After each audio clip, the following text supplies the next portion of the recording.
नमस्कार मित्रांनो, आपल्या आवडत्या यजन अकॅडमीच्या प्लॅटफॉर्मवर स्वागत आहे. मित्रांनो, जो काही आपण यजन अकॅडमीला भरघोस प्रतिसाद देता त्याबद्दल मनापासून धन्यवाद. मित्रांनो, आजच्या व्हिडिओमध्ये आपण राज्यसेवा पूर्व परीक्षा 2022चा जो काही सिलेबस न्यू अपडेट आलेले आहे, सिलेबसची न्यू अपडेट प्रिलिमविषयी ते आपण डिटेल्समध्ये पाहणार आहोत. सर्व काही आपण पाहणार आहोत. तत्पूर्वी आपण अनअकॅडमीवर अनलॉक 20 विषयी जाणून घेऊयात. तर मित्रांनो, अनलॉक 20ची आजची शेवटची डेट आहे ऑफरची. 20% तुम्हाला ऑफ मिळणार आहे ऑल सबस्क्रिप्शनवर MPSCच्या. त्यामुळं लगेच तुम्ही SJN22 हा कोड वापरायचा आहे आणि बॅच जॉईन करायचा आहे. तुम्हाला सर्व डिटेल्स तुम्हाला अनअकॅडमीच्या प्लॅटफॉर्म मिळेल, प्लस आणि आयकॉनिक. त्यासाठी तुम्हाला डिस्क्रिप्शन बॉक्समध्ये लिंक दिलेली आहे, त्या लिंकद्वारे जावा. आणि सोबत जर तुम्हाला एक्स्ट्रा डिस्काउंट जर पाहिजे असेल तर SJN22 हा कोड वापरा मित्रांनो, बेनिफिट खूप मिळेल. त्याचबरोबर रणांगण बॅच सुरू आहे, रणांगण बॅचसुद्धा जॉईन करू शकता. टॉप एज्युकेटर आहेत इंडियाज लार्जेस्ट लर्निंग प्लॅटफॉर्मवर. तर त्यासाठी तुम्ही SJN22 हा कोड वापरून हे बॅच जॉईन करू शकता. रणांगण बॅचसुद्धा सुरू झालेलं आहे मित्रांनो.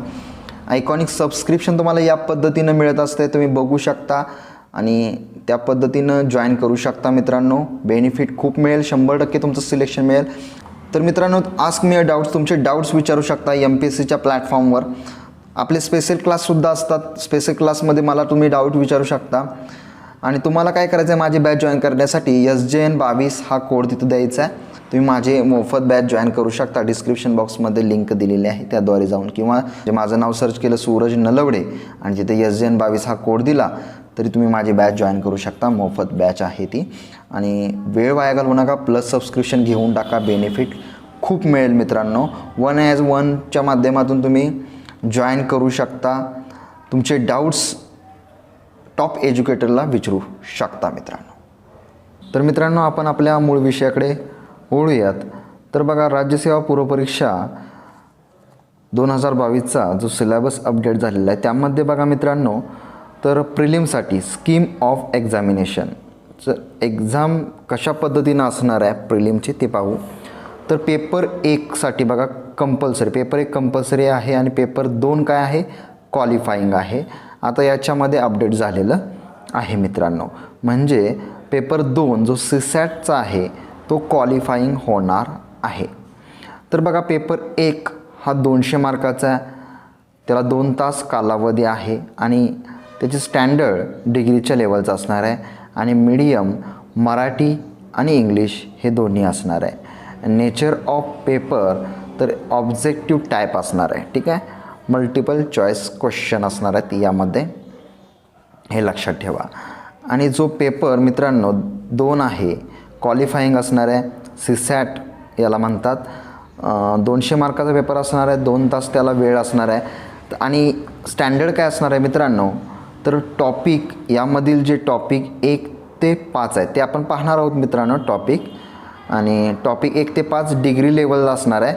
आणि टॉपिक 6 ठीक आहे 10वीच्या बेसवर असणार आहे. आणि टॉपिक नंबर 7 10वी किंवा 12वीच्या लेवलचा असणार आहे.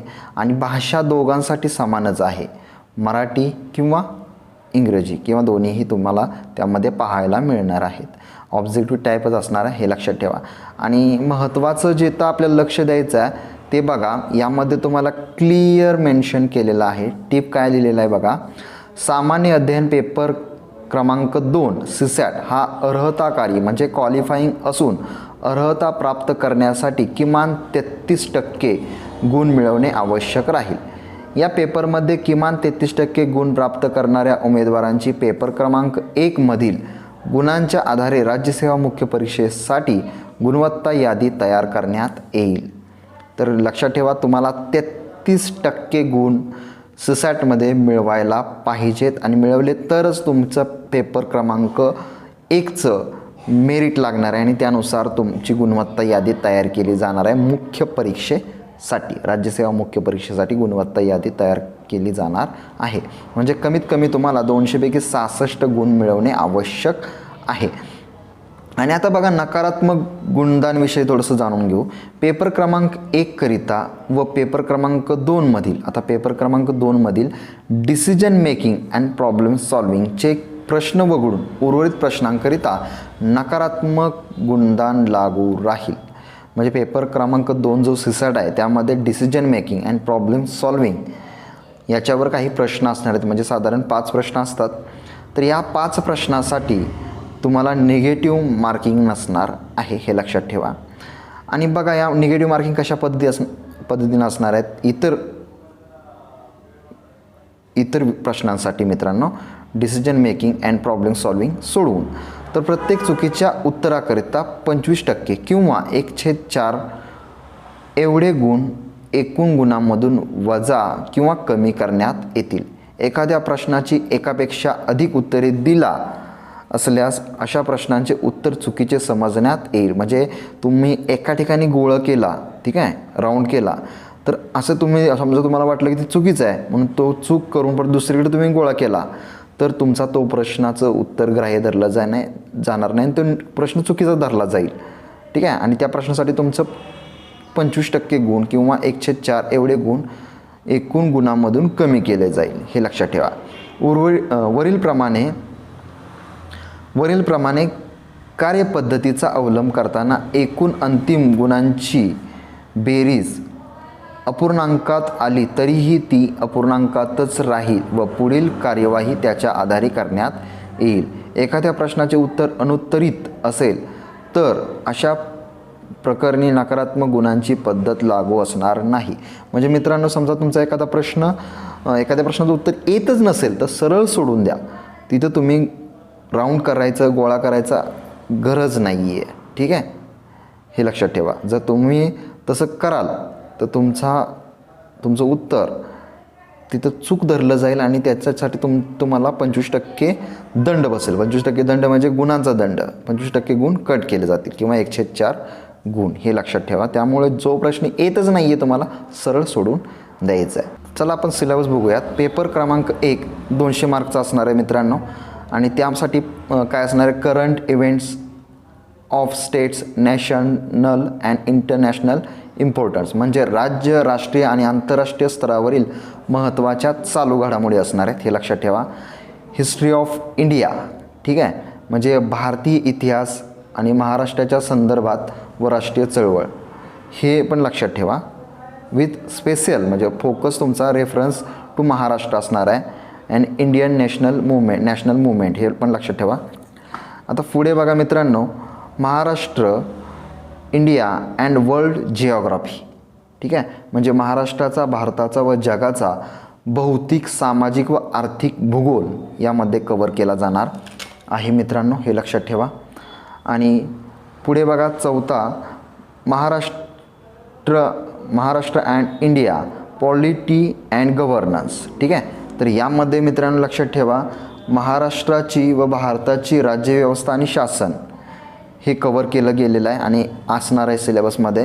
तुम्हाला एवढं वाचायचं आहे. इकॉनॉमिक अँड सोशल डेव्हलपमेंट म्हणजे आर्थिक व सामाजिक विकास, हे सुद्धा तुम्हाला करायचं आहे. आर्थिक व सामाजिक विकास, सस्टेनेबल डेव्हलपमेंट, पॉवर्टी, ठीक आहे, हे बघू शकता तुम्ही.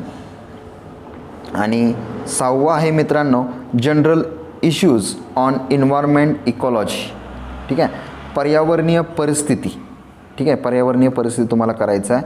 आणि जनरल सायन्स 7वा आहे, जनरल सायन्स म्हणजे सामान्य विज्ञान, एवढं तुम्हाला पहिल्या पेपरसाठी करायचं आहे.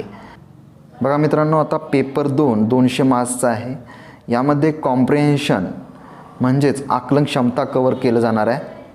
त्याचबरोबर कॉम्प्रिहेन्शन झालं, interpersonal skill and including communication skill, यामध्ये मित्रांनो काय आहे, परस्पर संवादासह आंतरवैयक्तिक संवाद कौशल्य चेक केलं जाणार आहे, हे लक्षात ठेवा. आणि मित्रांनो 3रं बघा, logical reasoning and analytical ability म्हणजे निर्णय निर्धारण व समस्येचे निराकरण, हे सुद्धा त्यामध्ये कव्हर केलं जाणार आहे. डिसिजन मेकिंग, ठीक आहे. आणि जनरल मेंटल ॲबिलिटी म्हणजे सामान्य बौद्धिक क्षमता चाचणी घेतली जाणार आहे. आणि मित्रांनो पुढे बघा, बेसिक